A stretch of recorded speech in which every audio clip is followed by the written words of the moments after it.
All right, so Sukdev and I decided to do a joint presentation together. So we're helping bring in more SDN. So the one that we're bringing in this one is Tungsten Fabric. And so one of the main goals behind Network Service Mesh is that you should be able to pick and choose the components that you want. And so we don't want to tie it down to a specific SDN underneath or to a specific data plane or so on. Instead, you know, we talk about that you can use NSM to bring in whatever you want, and so we're bringing Tungsten Fabric in as a way to not only bring that community in, but also to help us prove and work out where those holes are. So I want to thank Sukdev for helping out tremendously, and his team as well. So with that in mind, so my mic is on. So with that in mind, let me introduce myself. I'm Sukdev Kapoor. I'm a distinguished engineer at Juniper Networks. I'm also on a technical steering committee for Tungsten Fabric. And like Frederick said, I saw this NSM presentation a while back in one of the KubeCons, I believe Barcelona. And that's when we started chatting with each other, and I thought, oh, this makes a good marriage. Let's discuss further, and we've been discussing that. And our goal was to showcase a small demo today, but unfortunately, one of our team members got hit, a medical emergency. So we're not going to be able to show you a demo, but we'll show you exactly how we're putting together bits and pieces. So you don't need Frederick's introduction. You pretty much know him. So in this talk, we're going to cover what Tungsten Fabric brings to NSM and what NSM brings to Tungsten Fabric. So this presentation is put together with both communities in mind, so that Tungsten Fabric people, if they're sitting in the room, they get something out of it, and the people, NSM people who are sitting in this room, they get something out of it as well. So, and how do we integrate these two? And we wanted to take a baby step before we jump in big time. So we thought we will first start with the data path integration. We'll take NSM bits and we'll take the data path of Tungsten Fabric, and we'll put together and we build a reference architecture with the Tungsten Fabric as a data path. And then we bring forward some advanced networking features which Tungsten Fabric offers into NSM, and I'll cover some of those. So I usually start with the very high. How many people know about Tungsten Fabric? Okay, there are some. Okay, so for you, it's a refresher. For those who don't know, so you'll get something out of it. So Tungsten Fabric, this is the high-level architecture of Tungsten Fabric, how it works.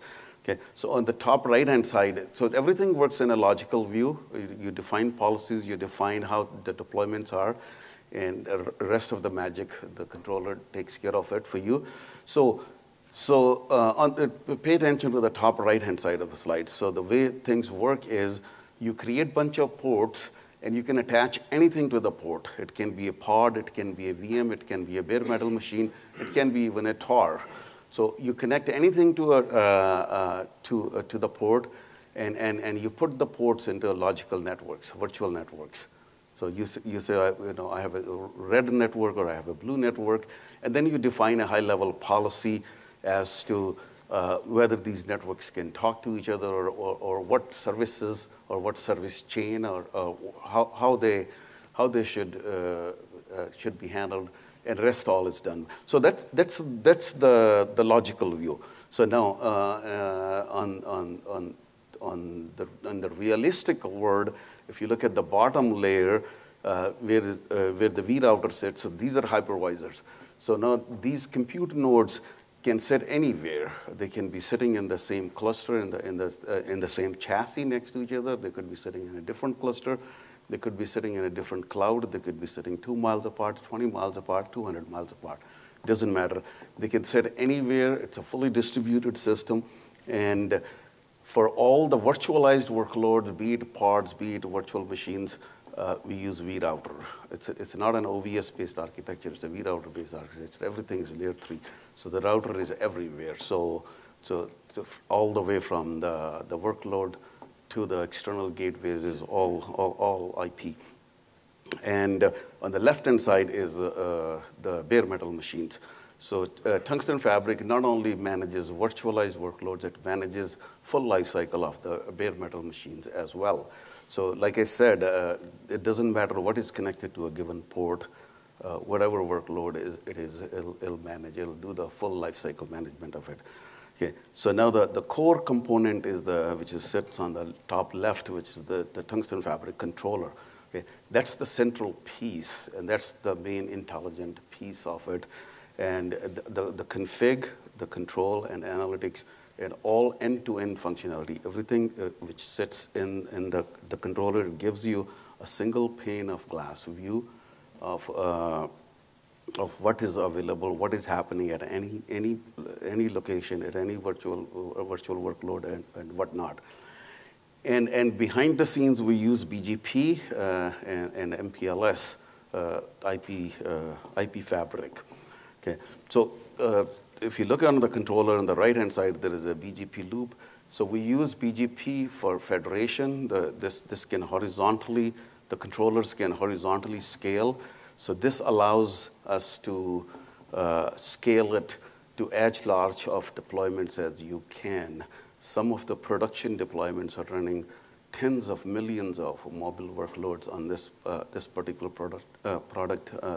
this particular controller. There are large providers who are running tens of thousands of bare metal machines and the compute nodes using this. So it's a fairly scalable architecture. At the bottom center is a gateway.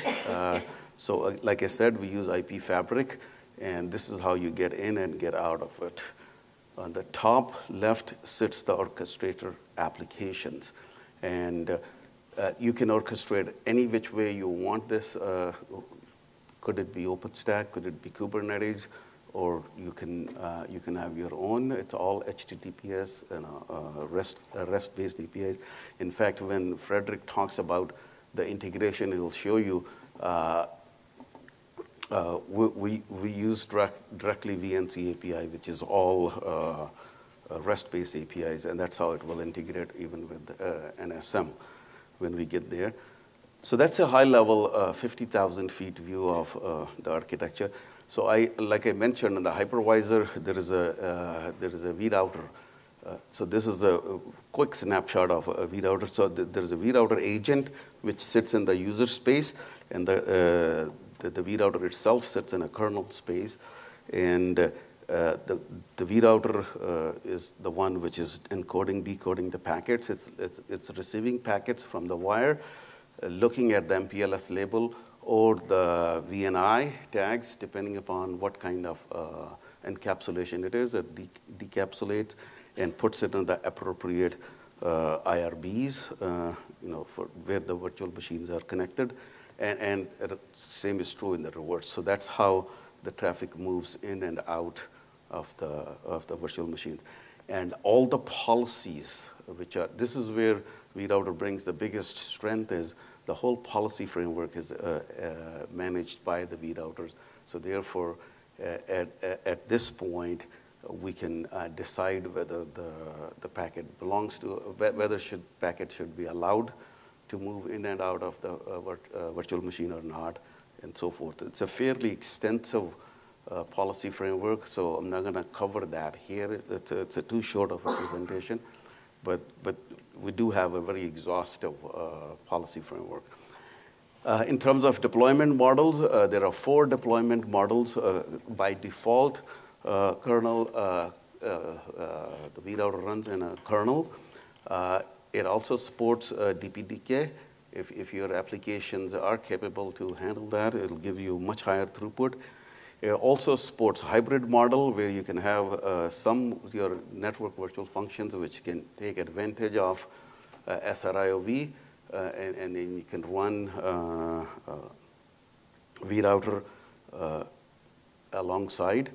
And finally, the 4th model is where vRouter itself can run into a smart NIC, and this gives you the highest throughput, lowest latency, highest throughput for your edge applications or throughput-sensitive applications. So those are the 4 deployment models.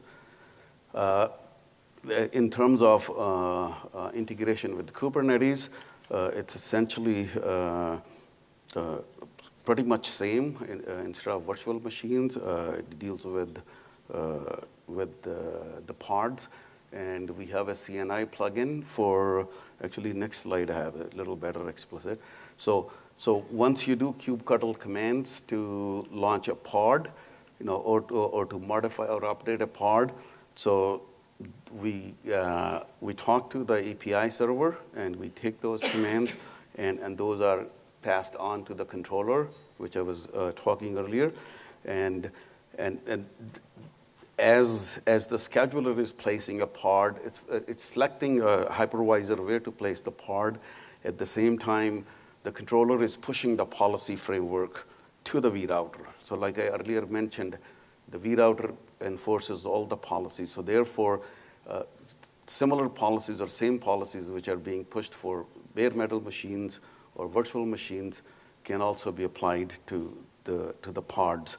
And once the plumbing takes place and the kubelet talks to the CNI plugin, the vRouter will respond, and that's how it gets, the pod gets its IP address, and it gets all the policies which needs to be enforced. And that's essentially the simplified view of how the pod creation works in this. So this is my usually a very summary slide as to what Tungsten Fabric can do. On the right-hand side is it does the full bare metal lifecycle management and a fabric management. It's not only just the dealing with the networking, it can actually deal with the entire fabric. It can manage that. Of course, Kubernetes and OpenStack interfaces.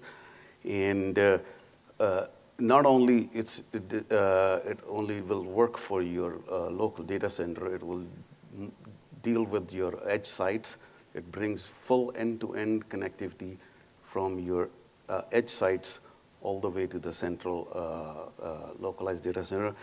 There is a huge list of, I don't know, I wanted to make it quick so that Frederick can talk also. So I'm going a little bit faster, but I'll be available to answer questions. So in addition to the basic networking, there is a whole list of advanced networking which it offers.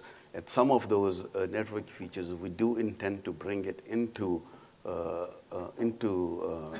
networking service mesh, and that we will talk further. Now I'm going to hand it on to Frederick. He'll talk about the integration work which we've been doing and how it works.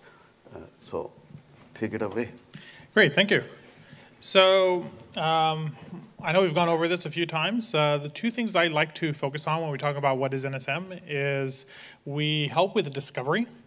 Where is your network service? And the second thing is negotiating the connection to your network services. So we do this with simple to and understandable APIs. We lean towards declarative configurations. We have dynamic negotiations of the runtime parameters and eliminating single point of failures.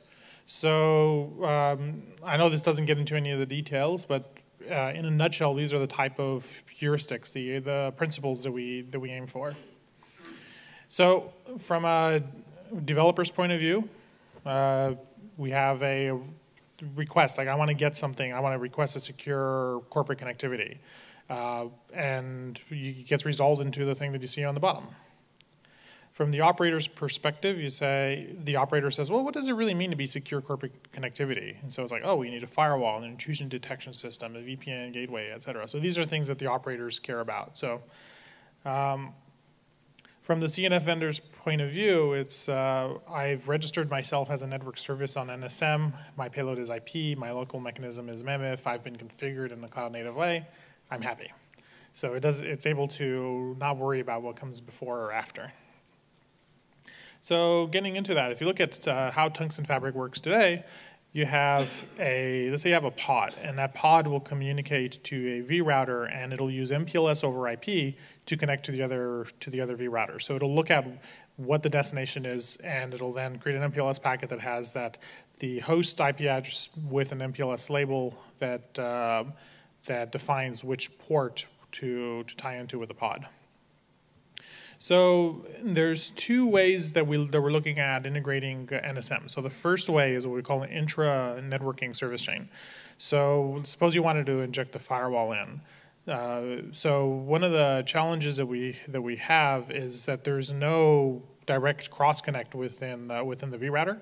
So in order to get around this, what we're doing is we're injecting a small eBPF connection here, and so anything that comes out of this port the eBPF will automatically set the location of where to go to towards the desired service, specifically towards this firewall. So this will give us network service chaining within the same virtual network. For the internetworking, where you have your pod on two separate virtual networks, we're setting it up so that we have a pod on the left side, and we're setting it so that we can redirect the traffic to that same firewall, and that firewall is capable of bridging to the right side. And again, we use that same eBPF component in order to redirect it towards the firewall. So one thing to notice is that the IP address on here and here are in the same network. So it effectively makes use of this intra-network in order to bridge multiple networks together. So the things that we have to implement in order to make this work is, so we're implementing a forwarding element. So the forwarding element effectively has to implement this gRPC contract. So we have the service forwarder with the request and close, and you have to be able to monitor the connections that you're on. So the steps that we are going to take within this is to create the left virtual network, create the right virtual network. We're going to create the firewall instance in the middle, and this firewall could be something else. It's up to you. There's a set of service templates that get created, and so I apologize, it's like low level on the Tungsten Fabric side. So I expect Tungsten Fabric people to watch this video as well and get something on this. So we attach the service template, which tells it how to bridge them together. Creates a network policy which will get deployed onto each interface, and we then start attaching the network policy to those networks. And so what we're going to do is we're going to let NSM determine the connection properties through the gRPC request. So it'll work out IPAM and other properties. And if the network service exists on a separate network, and if necessary, in other words, like if you haven't created that service yet, then we're going to follow the steps in the previous slides in order to establish a new network across the VNs. We'll create the interfaces on each of the workloads and install the eBPF policy to force all traffic on the new interfaces towards the next hop. So a couple areas where, in terms of use cases, and so these use cases are not strictly for Tungsten Fabric. They're for any SDN that's used. And so one of the ones that I'm really excited about is, if you notice, this right here is a GKE managed pod. So when we test network service mesh, every time you do a patch or a commit to a network service mesh, we test against Google, Amazon, Azure, and Packet. And so we're able to create a network service that lands inside of that pod. And so what's important with this is that GKE managed pod, and it's the same with the others, they bring their own SDN. You're not able to say, I want to bring my own SDN controller and run my networking. So you get something that's out of the box that just works automatically. And so what we're able to do is we're able to inject that interface and get you access to some network service of your choice directly out of the cloud. And in this scenario, it shows that system connecting to some on-premise system. So this could be whatever the next thing you want to perform in your network service. And so we have an example here where we see the VPN Gateway, and we have the Tungsten Fabric and NSM. What was the name of the person who was working on this? Sanju. So a guy named Sanjul. And so he showed an example, and he actually created this independently before I actually joined in to help with some of the NSM stuff. So they're starting to look at it themselves. And if you so we have multiple people on our team who are working at different use cases to integrate NSM with Tungsten Fabric. And so if you notice, the spec here is the app is VPN Gateway. And so we have the node with the interface here connecting to that VPN gateway, which is a pod, which then performs the access to the corporate intranet that we see. So this is Sarah's use case revisited. And so we can see the flow through. And so this is just the standard NSM flow. So you see it looks exactly like the example that we had before. The primary difference is going to be in that NSM component, the TF forwarding element that is used to configure the vRouter, or I should say the Tungsten Fabric data plane. And beyond that, it's the same pattern. We're able to lift various SDNs into NSM and have them interoperate with each other. Yeah. So the idea is in the first pass of it, like I mentioned earlier, we're trying to build a sort of a reference architecture for NSM, where it'll be fully integrated with the Tungsten Fabric. So now you will have a choice. You can run NSM and pick whichever SDN you want or whatever data path you want. And especially if you're already used to using Tungsten Fabric or you're familiar with it, and you want to leverage or you want to take advantage of NSM, this becomes a very natural path for you. And for those guys who are just playing with it, networking service mesh, and they want to have alternative paths, so this gives you that. So it's a win for both sides of the communities. And so that's why we are excited to work with the NSM community. Cool. Thank you very much. Are there any questions before we move on? Cool. Well, thank you very much. Good.